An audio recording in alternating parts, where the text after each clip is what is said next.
Big news has happened. It's groundbreaking. The Champions League is back.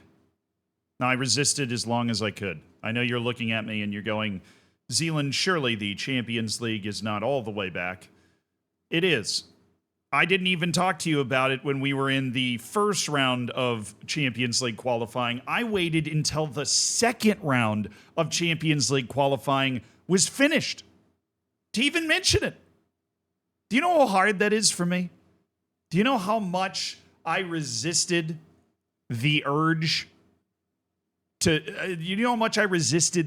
talk about the first round of Champions League qualifying, even though I know nobody else cares about it except for me? Some of the guys that are playing don't even care. That's not true. I wouldn't go that far. But I waited until the end of the second round of Champions League qualifying to even mention it. Or as Flash Score refers to it, the quarterfinals of Champions League qualifying, to even mention this in the first place. But we are now starting to refine the Champions League teams that might be your Cinderella darling that could make it into the Champions League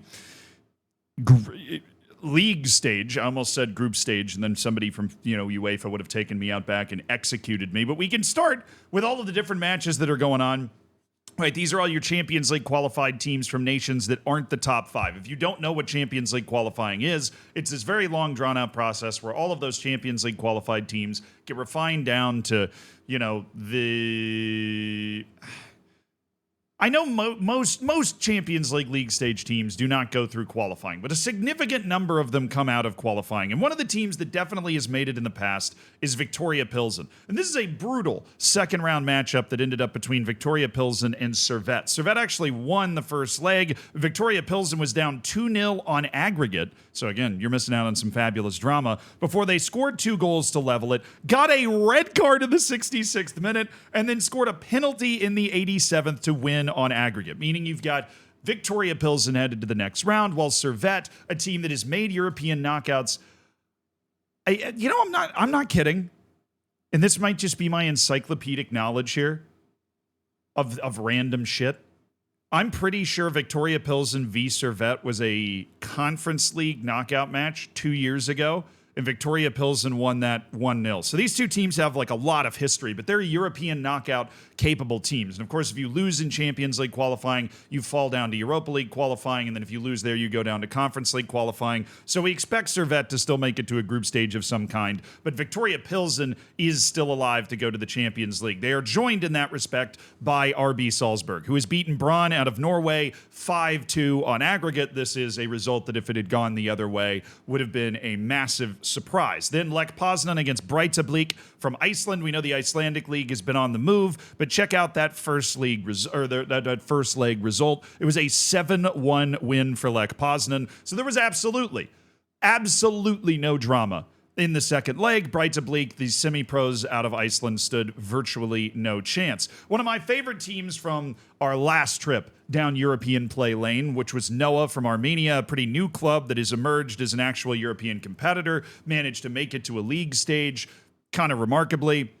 They're matched up against the Hungarian giants Ferencváros. This is a match that Ferencváros really can't lose, but the first leg was only 2-1. And this ended up being an absolute wild shootout. 4 goals in the first 22 minutes that ended up making it 2-2. Noah coming from behind on 2 separate occasions, and then doing it a third time in the second half, scoring in the 71st minute. The problem was they were still behind a goal on aggregate. They never actually closed the gap at any point in the match, and Ferencváros added 1 more goal for a raucous 4-3 win, sending Noah down to the Europa League, keeping Ferencváros alive. Now, I'm going to give you the matchups as well by the time we get to the end of this, because this isn't necessarily in the right order. Maccabi Tel Aviv out of Israel against Paphos from Cyprus. The Cypriot teams have long been weird sleeper picks. Paphos made it into the knockouts of the Conference League last year. This is a capable club. And after a 1-1 first leg, an early red card for Maccabi Tel Aviv handed Paphos an opportunity to grab a goal. And if you check out the stats for the match, Maccabi Tel Aviv actually still managed 57% possession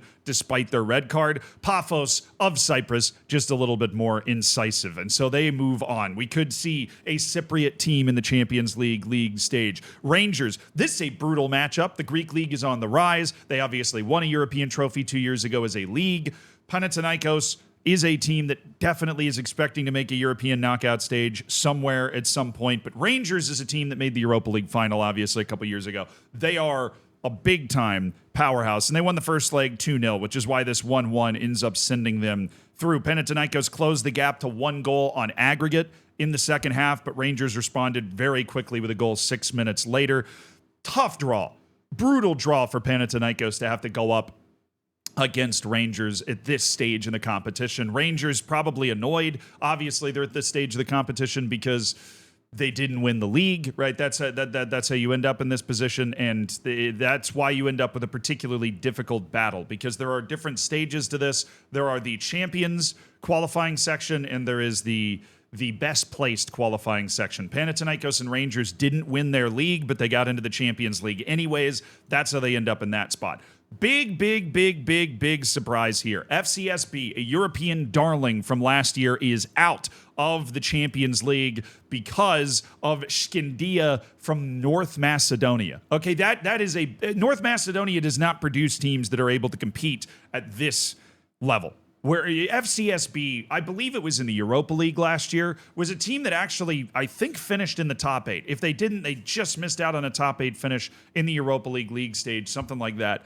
And to have them go out this early to a team they absolutely should be beating, the Romanian champions, undone by the North Macedonian champions. They tied it on aggregate in the 28th. It was a 1-0 first leg to Shkindia. But Shkindia then responded in the 33rd and scored a dramatic 87th minute winner in order to send themselves through. So North Macedonia still has a team alive in the Champions League at this point. Chaos in extra time between Bulgaria's Ludogorets and Rijeka from Croatia. Ludogorets took the lead with a penalty in the 19th minute. The first aggregate score was, or the first match score was 0-0 because these are, of course, home and aways. Then Rijeka equalized in the 71st. Got a red card in the 77th. Got another red card in the 99th. 2 red cards in 22 minutes in the second half, meaning it's 11-9. It took until the 107th minute for Ludogorets to find the goal to actually take the lead. But the Croatian league is better than the Bulgarian league, generally speaking. Rijeka is definitely a part of that. They're one of the best teams there, and they hard to say they would have been the favorite, but if you're able to hang on as long as they did with 9 guys in extra time of the second leg, Ludogorets is counting its lucky stars that it's still in the Champions League, but the Bulgarians are still kicking. The Latvian side, RFS, the surprise package that made the Europa League stage, first ever Latvian group stage team in any European competition. They're taking on Malmo. This is a tough draw. They lost the first leg 4-1, 5-1 total to Malmo. This is, of course, Zlatan Ibrahimovic's old team out of Sweden. They are a team that fully expects to contend for a Champions League spot, and if not a Europa League spot, and they've walked through RFS, who apparently wasn't able to build too much. Right, they weren't able to build too much on their earlier success. Irish team Shelburne FC has been smited by Karabag with a total aggregate score of 4-0 thanks to a couple of own goals, an own goal and a penalty miss. Close. Karabag absolutely in control of Shelburne. They only had 1 shot on target in this second leg. The long reigning kings of Azerbaijan, Karabag, they continue their charge. This was definitely a good draw for them. Speaking of good draws, Red Star got Lincoln Red Imps and beat them 6-1 on aggregate. Of course, Lincoln Red Imps, the team out of Gibraltar. I got to give them a lot of credit, though, for being able to get out of the first round, right? Because Lincoln Red Imps is one of those teams that you're thinking, okay, first round is not an easy thing for them. But they managed to beat Vikinger out of Iceland 4-2 on aggregate, so the Gibraltarian team got a matchup with, a really legit club in Red Star, even though they lost 6-1 on that aggregate. Zrinski out of Bosnia and Herzegovina. Of course, this is a country that got something remarkable. They're one of the mid-table teams. I can't even remember the name out of Bosnia and Herzegovina. Made a run in the knockouts of the Conference League last year.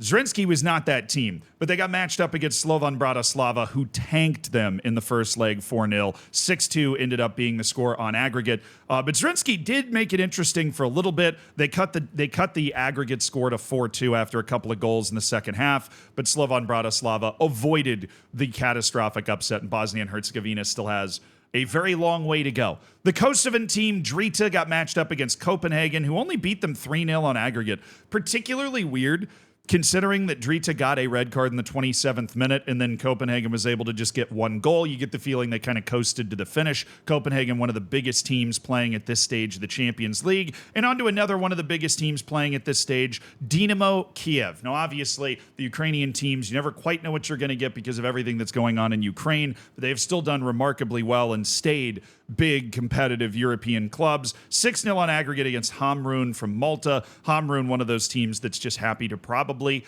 I don't want to assume for them, they're happy to get out of the first round, right? They managed to beat Žalgiris in a turnaround against the Lithuanian club, 3-2 on aggregate with a big 3-0 second leg. So they got to play against, you don't want to say an actual team, but like a big, fully professional, high-level professional team. And then the Kazakh side, a Kazakh side that I've never heard of, Kairat Almaty, has gotten to the third round of Champions League qualifying. After losing 2-0 to KUPS out of Finland, a more recognizable European club, Kairat Almaty just exploded in the first half with 3 goals in the first 43 minutes. They then got a red card, but it was not on the pitch, so some drama must have been going on. And throughout the rest of the match, absolutely nothing was summoned. But Kairat Almaty, after losing the first leg 2-0, did outshoot KUPS 21-2. This is a very dominant display from this Kazakh team. You never know.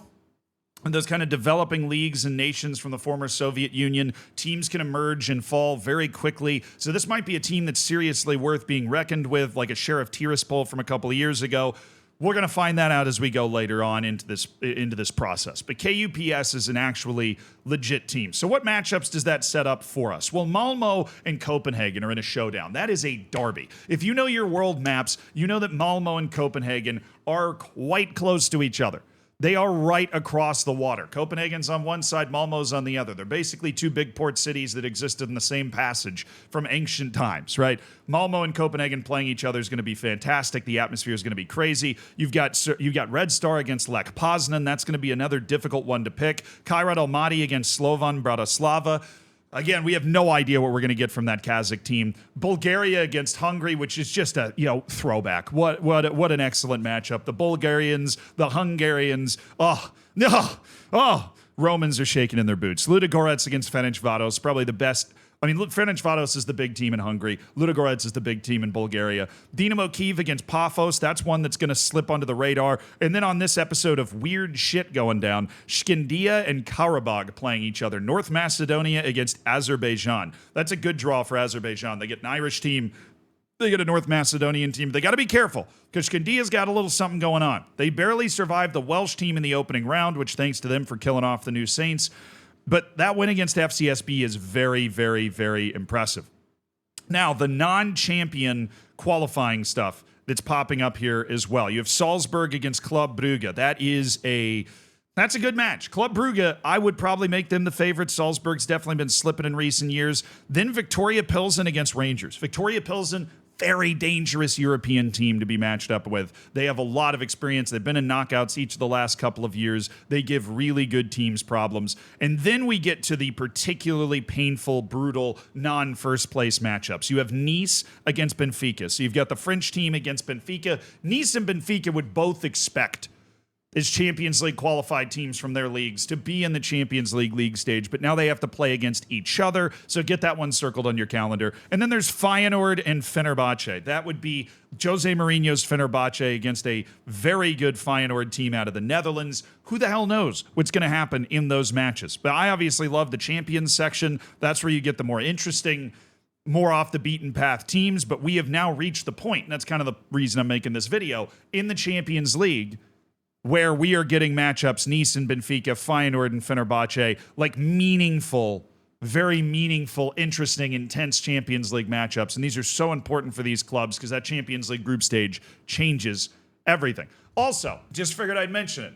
I am a part of Team Water. Mr. Beast has assembled about 3,000 creators to raise $40 million to get clean water for people all over the world. He released a video about it as well. There's going to be a link beneath this video and every ism that I make over the course of this entire month so that we can all try to raise $40 million, which would be unbelievable. That would help get clean water for 40 million people for 1 year, right? And obviously you can multiply that out depending on how many people are going to be provided, right? But It is a fantastic movement. I'm very happy to be a part of it. So if you want to provide clean water, I don't think I'm going to wear the shirt every time because it'll probably start to smell bad. But the link will be under this video. If you have a few dollars to spare, maybe if you're eating in tonight, you can throw that money towards getting somebody clean water somewhere else in the world.